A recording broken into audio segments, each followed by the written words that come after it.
With public safety becoming the key focal point of the mayor's race, Eric Adams is lashing out at opponents who don't give him credit for what he calls making huge inroads in reducing gun violence, implying that they are not on Team New York.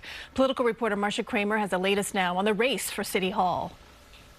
Eric Adams posed with a high-impact machine gun and eyeballed tables of ghost guns and other weapons confiscated by the NYPD, 1,000 just in the last 2 months.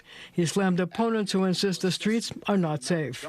We are the safest big city in America. So those who have not read the memo, stop saying our city is in chaos and crisis. It is not. The numbers don't lie. Adams said that shootings for the first 2 months of this year were the lowest in the city's recorded history, a 21.5% decrease in January, a 20.8% decrease in February compared to the same time last year. If you are Team New York, you should be accurate in your assessment and not dump on New York, but lift New York up. This as the mayoral contest heats up. Former Governor Andrew Cuomo talking about public safety as he picked up the endorsement of the 29,000-member Electrical Workers Union, IBEW Local 3.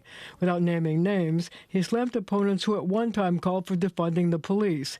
He claimed that that has made it difficult to recruit cops and led to a drastic reduction in troop strength. You know what they spend in overtime? Over $1 billion in overtime because they cut the number of police. A little common sense. What we should do, go out, hire 5,000 police officers, make this city safe, and it'll cost you half of what you're now spending on overtime. Brad Lander continued to slam Cuomo over the sexual harassment charges that led to his resignation. Lander pointed to a report by the state comptroller that found that the Cuomo scandals cost taxpayers $60 million. One thing he could do today to make that happen is return that $60 million and put it to public safety.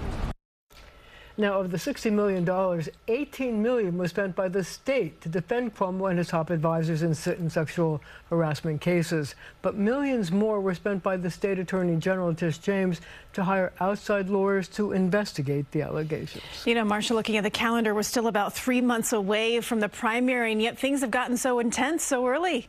Well, you know, it's not unexpected. Cuomo was the lead in the polls leading up to his entry into the race about a week ago. So it's clear that what the opponents are trying to do is not only knock him down, but knock his poll numbers down so that they can make inroads. But, you know, it's not unanticipated. Cuomo anticipated it. That's why he's been staying below the radar.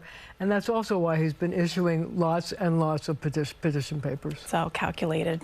Thank you, Marcia.